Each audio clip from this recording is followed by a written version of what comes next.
தந்தை, மகன், தூய ஆவியின் பெயராலே ஆமேன். மூவொரு கடவுளுடைய அருளும் ஆசீரும் பாதுகாப்பும் வழி நடத்துதலும் உங்களோடு இருப்பதாக. இயேசுவில் அன்பு சொந்தங்களே, பொதுக்காலம் 22வது ஞாயிறு வார்த்தை பகிர்வுக்கு உங்களை அன்போடு அழைக்கின்றேன். வார்த்தையான இறைவன், வாழ்வை வழங்கும் தெய்வம், குணப்படுத்தும் ஆண்டவர் இந்த நாளிலே உங்கள் ஒவ்வொருவரையும் சந்திப்பாராக.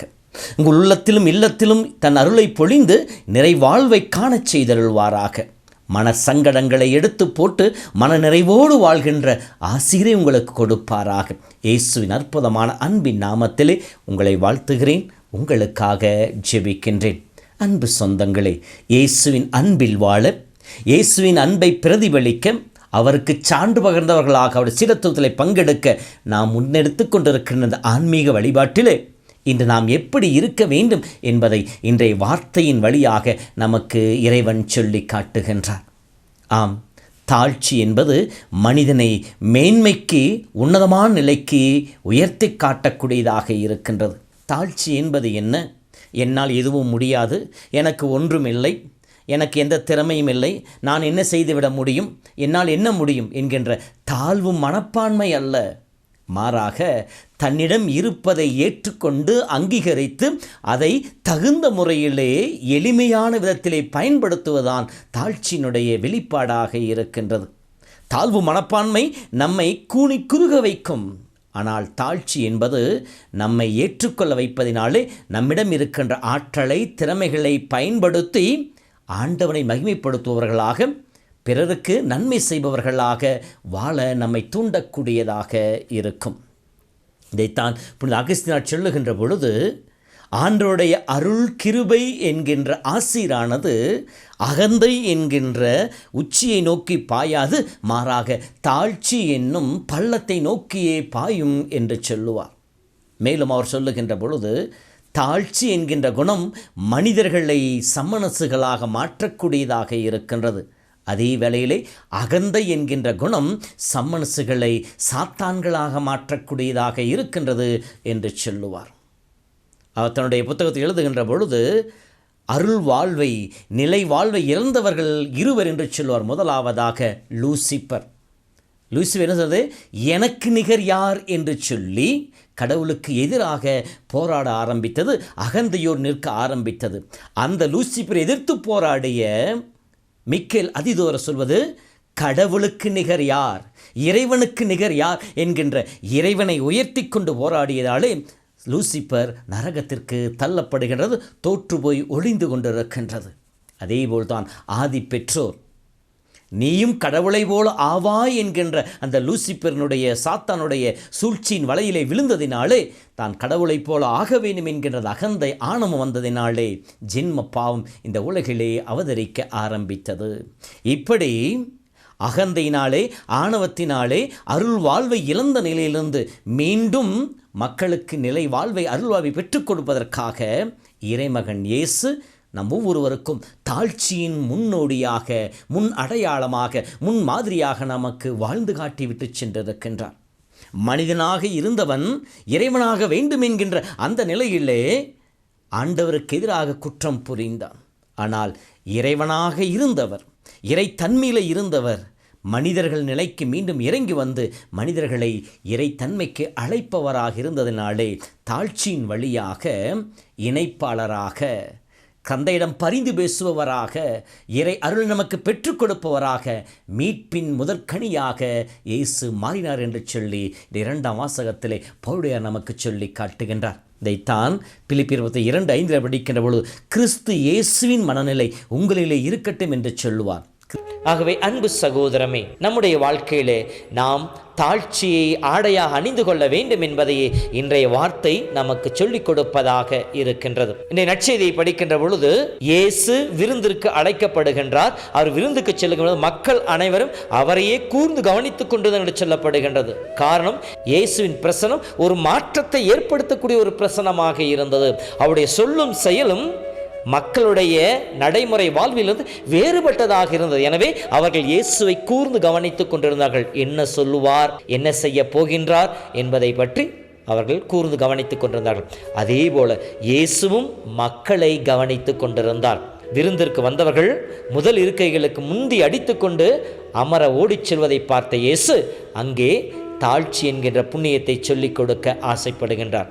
இரண்டு நிலைகளை, ஒன்று அழைக்கப்பட்ட நிலையிலே நாம் எப்படி செயல்பட வேண்டும் என்பதையும், பிறரை விருந்திற்கு அழைக்கின்ற பொழுது நம்முடைய மனோபாவம் எப்படிப்பட்டதாக இருக்க வேண்டும் என்பதையும் இங்கே சொல்லி காட்டுகின்றார்.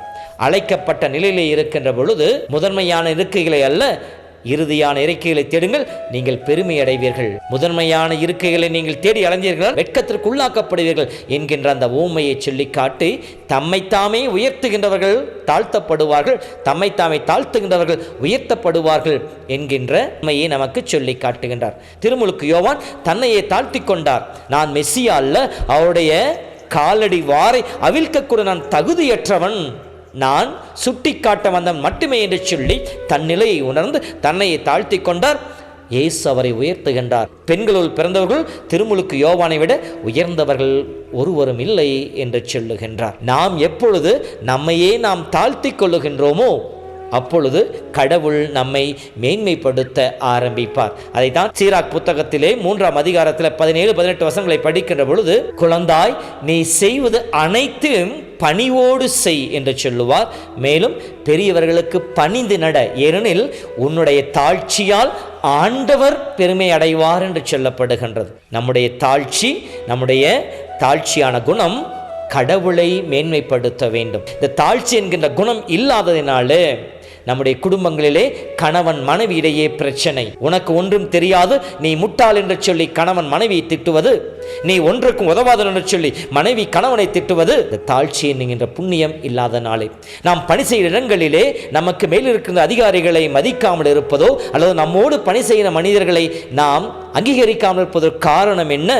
நான் என்கின்ற, எனக்கு எல்லாம் தெரியும் என்கின்ற ஒரு மனப்பக்குவம், மனப்பாங்கு.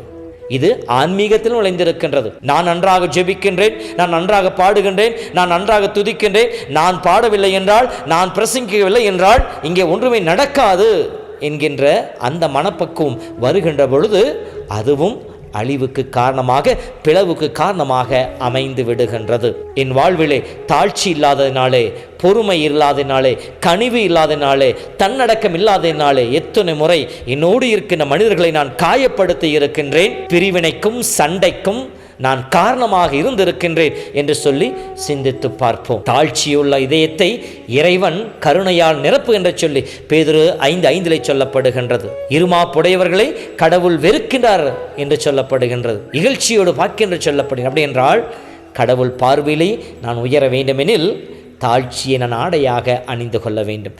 இரண்டாவது நிலை, இந்த தாழ்ச்சி என்பது ஏதோ சாதாரண குணம் அல்ல, ஒரு சவால் மிகுந்தது. அதை நம் வாழ்க்கையிலே வாழ்ந்து காட்ட வேண்டுமெனில் நம்மோடு இருக்கின்ற மனிதர்களை நாம் அங்கீகரிக்க வேண்டும், அவர்கள் நிலையிலேயே நாம் அவர்களை ஏற்றுக்கொள்ள வேண்டும். அதை தான் இரண்டாவது பகுதியிலே சொல்கின்றார். யாரையாவது விருந்திற்கு அழைக்கின்ற பொழுது யாரை அழைங்க? முடக்குவாதமுற்றவர்களை, ஊனமுற்றவர்களை, குருடர்களை, இப்படிப்பட்டவர்களை அழைத்து அவர்களுக்கு விருந்து கொடுங்கள், அப்பொழுது நீங்கள் பேறு பெற்றவர்களாக இருப்பீர்கள் என்று சொல்லுவார். இது சாதாரண செயலை, ஒரு சவால் மிகுந்த பணி. பிறரை அவர்கள் நிலையிலேயே ஏற்றுக்கொள்வது. இங்கே குருடர்கள் என்று சொல்வது உடல் அளவிலும் அல்ல, உள்ளத்தளவிலும் காயப்பட்டிருக்கின்ற மனிதர்கள், உள்ளத்தளவிலும் பலவீனத்தோடு இருக்கின்ற மனிதர்கள், அவர்களை நாம் அங்கீகரிப்பது, அவர்கள் நிலையிலேயே அவர்களை ஏற்றுக்கொள்வது. இயேசு நம்மை ஏற்றுக்கொள்வதை போல, கடவுள் நம்மை அங்கீகரிப்பதை போல, நம்முடைய பலவீனத்தில் நம்மை ஏற்றுக்கொண்டு நம்முடைய குறைபாடுகளிலும் நம்மை அன்பு செய்வதை போல, நாமும் நம்மோடு இருக்கின்ற மனிதர்களை அவர்கள் நிலையிலேயே நாம் ஏற்றுக்கொண்டு அவர்களை அன்பு செய்ய முயற்சிக்கின்ற பொழுது கடவுள் நம்மிலே பெருமை அடைகின்றார். நாம் தாழ்ச்சியோடு கடவுளையும் அயலாரையும் அன்பு செய்கிறோம் என்பதை வெளிப்படுத்த முடியும். எனவேதான் இயேசு மாதிரியாக கொடுக்கின்ற பொழுது, நான் உங்களை அன்பு செய்ததை போல நீங்களும் ஒருவரை அன்பு செய்யுங்கள் என்று சொல்லுவார். எந்தவித எதிர்பார்ப்பும் இல்லாமல் அவர்கள் இருக்கின்ற நிலையிலேயே அவர்களை அன்பு செய்வது. இந்த 2 நிலைகள் நம்மிடம் இருக்கின்றனவா என்று சொல்லி நாம் அலசி பார்ப்போம். நாம் தாழ்ச்சியோடு இருக்கின்றோமா, என்னுடைய எல்லா செயல்களிலும் தாழ்ச்சி வெளிப்படுகின்றதா என்பதை பார்ப்பதற்கு ஒரு சில வழிமுறைகளை சொல்லுகின்றேன். இதை வைத்து நாம் நம்மை அலசி பார்ப்போம். ஒன்றாவதாக, அதிகமாக நான் பேசுகின்றேனா, தம்பட்டம் அடித்துக் கொள்கின்றேனா, நான் என்கின்ற அந்த அகந்தையோடு வாழ்ந்து கொண்டிருக்கின்றேனா, லூக்கா புத்தகத்திலே வருகின்ற பரிசேயனை போல. இரண்டாவதாக, பிறரை பலிக்காதவனாக இருக்கின்றேனா, பிறருடைய பலவீனங்களையோ குறைபாடுகளையோ சுட்டி காட்டுபவனாகவோ பழித்துரைப்பவனாகவோ இருந்தேன் என்றால் இடம் தாழ்ச்சி இல்லை. மூன்றாவதாக, அமைதியாக இருக்கின்றேனா, என்னுடைய உள்ளத்திலும் என் வாழ்விலும் அமைதி இருக்கின்றதா. நான்காவதாக, சட்டங்களை மதிப்பவனாக இருக்கின்றேனா, சமுதாயத்தின் சட்டங்கள் வழிமுறைகள் திருச்சபையினுடைய சட்டங்களை மதித்து நடப்பவனாக இருக்கின்றேனா என்று சொல்லி சிந்தித்து பார்ப்போம்.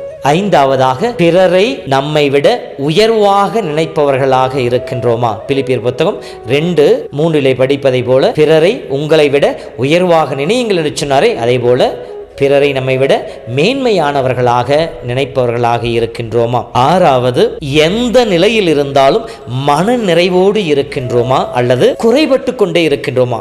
பவுல் சொல்வதை போல, வறுமையிலும் வாழத் தெரியும் வளமையிலும் வாழத் தெரியும் என்று சொல்வதை போல, எந்த நிலையிலும் மன நிறைவோடு இருக்கின்றோமா சிந்தித்து பார்ப்போம். ஏழாவது, பாவங்களை அறிக்கையிட்டு மன்னிப்பை பெறுகின்றோமா. தாழ்ச்சியுள்ள இதயம் மட்டுமே தன் நிலையை ஏற்றுக்கொள்ளும், தன் நிலை ஏற்றுக்கொண்டு ஆண்டவரிடம் அறிக்கையிடும், மன்னிப்பை பெற துடிக்கும். லூக்கா புத்தகம் 23 படிப்பதை போல, நல்ல கள்வன் தன் நிலை ஏற்றுக்கொண்டான்.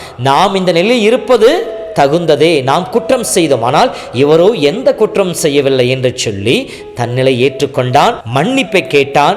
ஆண்டவரே, நீ ஆச்சரியமையோடு வருகின்ற பொழுது என்னையும் நினைவு கூறும் என்று சொல்லி ஜெபித்தான். எட்டாவது, பிறர் கோபமாக இருந்தாலும் நம்மை சூழ்ந்து நடக்கிற நிகழ்வுகள் எதிர்மறையாக இருந்தாலும் தாழ்ச்சியோடு பொறுமையோடு நடக்கின்ற மனிதனாக நான் இருக்கின்றேனா அல்லது நானும் எதிர்த்து செயல்படுகின்றேன், சத்தமிடுகின்றேன், சண்டை போடுகிறேன் என்று சொன்னால், கோபப்படுகின்ற சொன்னால் என்னிடம் தாழ்ச்சி இல்லை என்ற அர்த்தம். ஒன்பதாவது, அதிகாரிகளுக்கு பணிந்து நடக்கின்றேனா. பேதுரு 5ஆம் அதிகாரத்தில் 2-3 வசனங்களை சொல்வதை போல, பெரியவர்களுக்கு பணிந்து நடங்கள், கீழ்ப்படிந்திருங்கள் என்று சொன்னதை போல நாம் அதிகாரிகளுக்கு பணிந்து நடக்கின்றோமோ.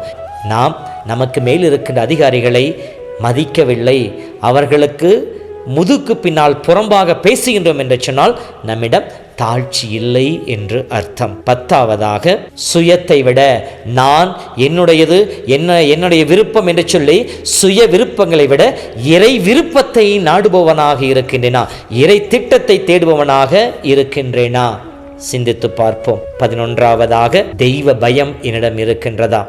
தெய்வ பயமே ஞானத்தின் துவக்கம் என்று சொல்லப்படுகின்றது. தாழ்ச்சியான உள்ளத்தையே கடவுள் ஞானத்தால் நிறைப்பார் என்று இறைவார்த்தை சொல்கிறார். அப்படி என்றால் எனக்கு ஞானம் வேண்டுமெனில் தெய்வ பயம் என்னிடம் இருக்க வேண்டும். கடவுளுக்கு பணிந்து கடவுளுக்கு உகந்த வாழ்வு வாழ நான் தயாராக இருக்கின்றேனா என்று சொல்லி சிந்தித்து பார்ப்போம். இந்த 11 படிநிலைகளை நாம் பார்க்கின்ற பொழுது நாம் நம்மையே அறிந்தவர்களாக இருக்கின்றோம், தாழ்த்துவர்களாக இருக்கின்றோம். அப்படி நம்மையே தாழ்த்துகின்ற பொழுது 1 பேதுரு 5:6 யாகப்பர் புத்தகம் 1:10 படிப்பதை போல, ஆண்டவருக்கு முன்னால் உங்களை தாழ்த்துங்கள், அவர் தக்க வேளையிலே உங்களை உயர்த்துவார் என்ற வார்த்தைக்கேற்றார் போல கடவுள் நம் ஒவ்வொருவரையும் மேன்மை அடைய செய்வாராக. ஆண்டவரே, தாழ்ச்சி மிகுந்த இதயத்தை எங்களுக்கு தந்தருளும். எங்கள் நிலைகளை நாங்கள் ஏற்றுக்கொள்ளவும், உம்மில் நம்பிக்கை வைத்து தொடர்ந்து பணிவோடு கனிவோடு பொறுமையோடு செயல்படுகிற மக்களாக இருக்கவும் அருள் தாரும். ஆண்டவர் உங்களோடு இருப்பாராக. எல்லாம் வல்ல இறைவன், தந்தை, மகன், தூய ஆவியின் பெயராலே ஆமேன்.